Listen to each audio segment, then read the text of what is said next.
Alright, what's up, guys? So, if you remember from the last video, I mentioned about the trigger guard not being here. Well, man brought some goodies. Got a new trigger guard here. This is the Cobra from Strike Industries. BTG Cobra. Metal aluminum trigger guard. Also, I have the Strike Industries magazine catch and pistol grip. These two, I'm going to match the blue line accents, which I'm starting to really dig. I like that finish. It's really good color, good finish. And then the pistol grip. This I'm looking forward to. I'll explain that later. So, for now, love that sticker. Let's get started with the magazine catch. Yeah. And for those of you who have already caught it, we also have a barrel now. More details on that later. Alright, so the magazine catch we have here is the Mil-Spec Standard Special. Which means there's nothing fucking special about it. It's a magazine catch. Made to do a job, it does it pretty good. For example,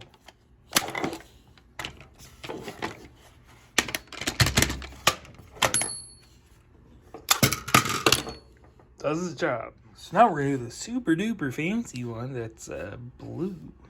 Other than that, it's a magazine catch. It's going to do its fucking job. Alright, let's put it in. It looks fancy on this side. Looks a lot nicer, that's for sure. What's the other side look like? Ooh, it's blue. This looks a lot nicer. Yeah, I wouldn't necessarily say that it's any less aggressive. My fingers just slide right off that texture. I mean, it doesn't really do anything for me. It's about the same as that.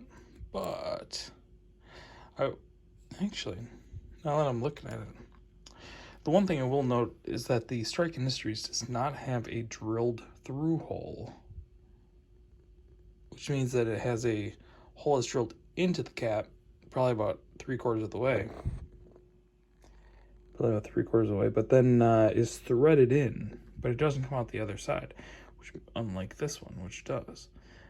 So this one, the Mil-Spec, you can screw all the way down too far, which tells me that the Strike Industry can only be screwed down so far before it hits its bottom. I wonder if that will interfere with magazines being released or not. I doubt it, but let's see it. Let's check it out. And there she is. Oh, how dare you scratch my lure? You son of a bitch. Let's do the function test. No, actually, it's ready. So.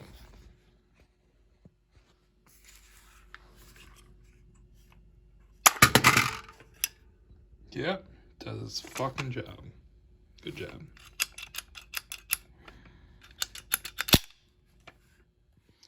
Keep your finger off the trigger, kids. Keep your booger picker off the bang switch. Alright, so let's do the next one.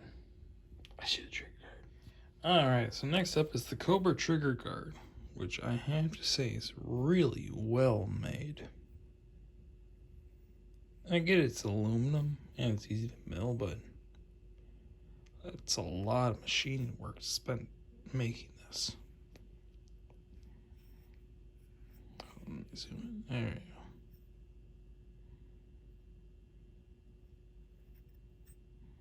I mean, you can wire, EDM wire all those out.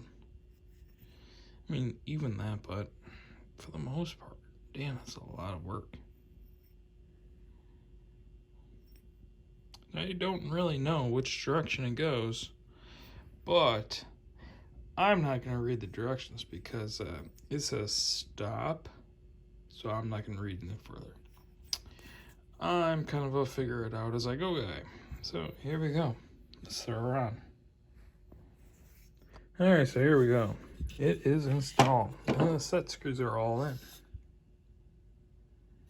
Look. 10 out of 10. I like it. Color match. 10 out of 10. I like it. Whoop. Don't cover the camera. That kind of defeats the purpose. Finger rest. Yeah, I don't know if I can do that. I'm so used to just up and out. Yeah. Up and out. I don't think I can do that. And my training's always been up and out.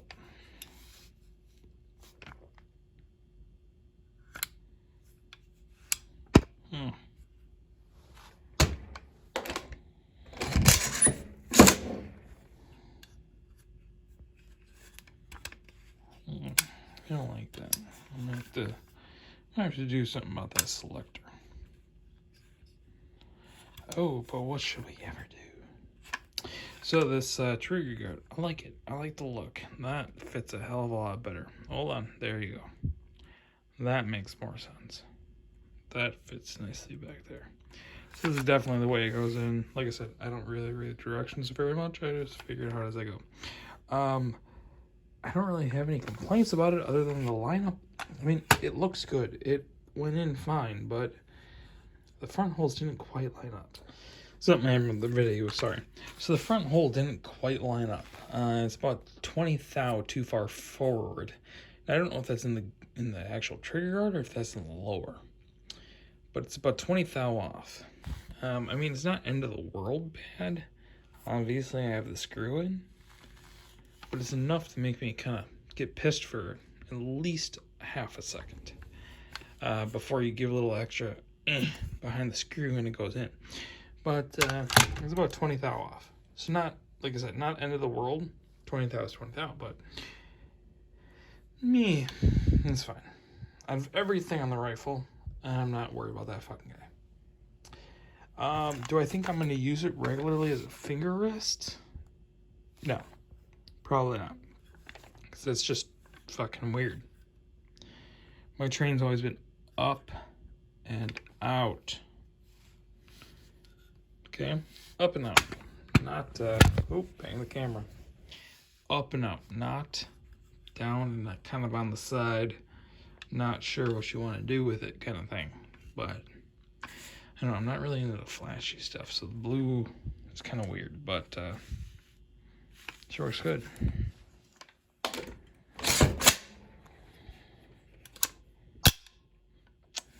Yeah, we're gonna have to do something with that. Just don't like this. Shouldn't have to change my hand grip just to turn it safe to fire.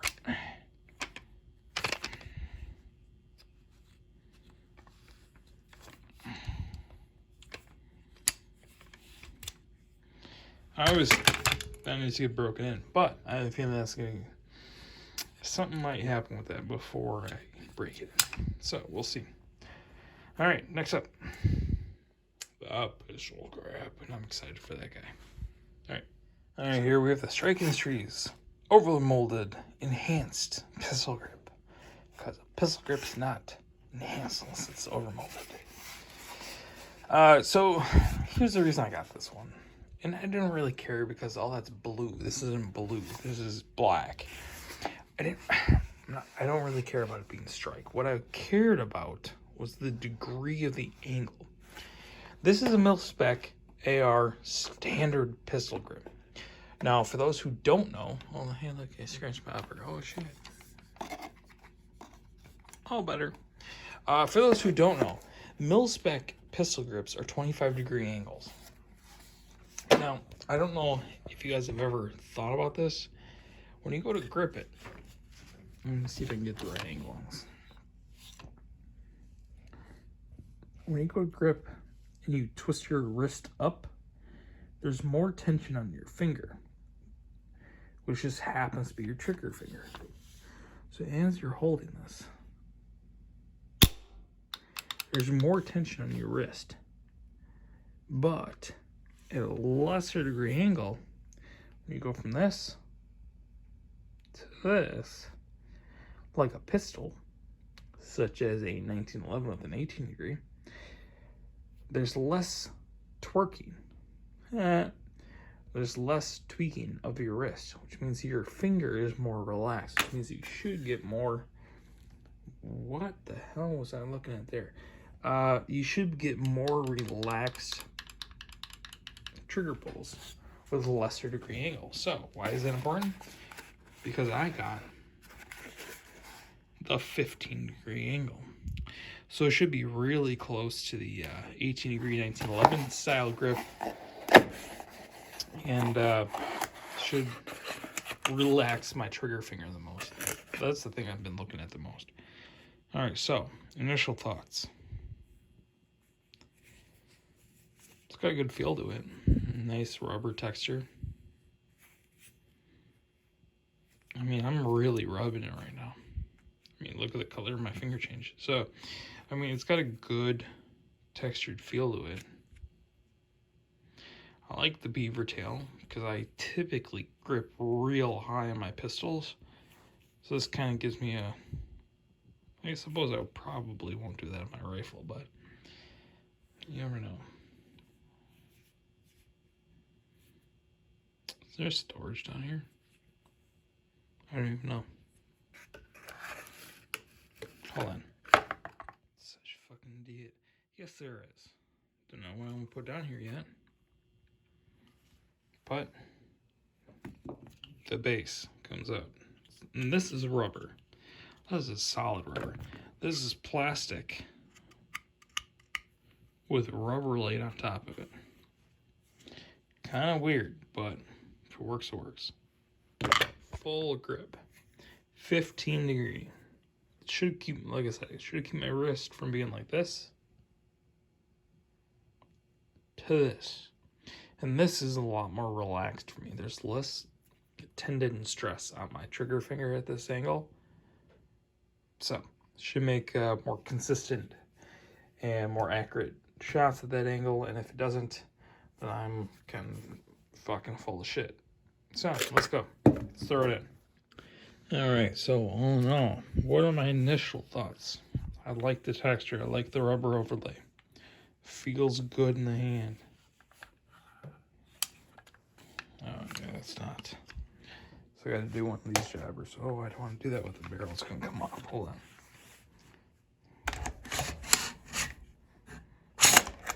Oh, hey, maybe that worked. I thought the barrels can fly out. Oh, look, it almost did. There you go. Brown to salt. Fuck yeah. So initial thoughts. I kind of like it. It does have that 1911 angle to it. So, one thing I will say is this buttstock Mod 1. I don't know. I haven't shot it yet. I'm not 100% a fan of it because this cheek weld really sucks. I wish they had a little bit of a rubber overlay here. When you place your cheek on here, it's not so much because it's hard, it's because it's slippery. I wish there was a little bit of a rubber overlay that encompassed this section as well as a buttstock. As just not just buy the buttstock. I'll pay an extra $10 just to have that on there. I'll pay an extra $20 just to get this and that rubber all at the same time. Just for you guys. Go with that. But for the pistol grip, I like it. The texture, front and back, the ribs, I like that. Feels good in the hand. It feels really good in my hand.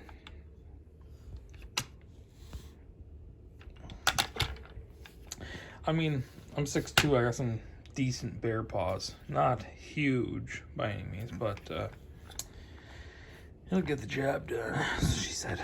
So, for the most part, I really like it. I like the beaver tail because I do grip high. So I like the beaver tail. Softens it just a little bit. Again, it's rubber, so it's not just about the soft versus hard. It's about grip versus slippery. And for right here, for how high I grip this, really gives me a nice solid textured grip. I like it. So that's where we're gonna leave it today. The lower's pretty much coming together. Lower. The rifle's pretty much coming together. Next up, we'll probably talk about this barrel a little bit, because this match grade barrel is made here in Wisconsin. Yes, I'm in Wisconsin. So, any guesses? Put down in the comments what you guys think where this barrel's made, and we'll discuss the 16-inch chrome lined match grade barrel made in Wisconsin. Sweet. So far I like it. I'm gonna do something else. Something's missing from the side and I don't know what it is yet. Alright guys, until next time, because this rifle's gonna be dead built, dead approved. Hell yeah.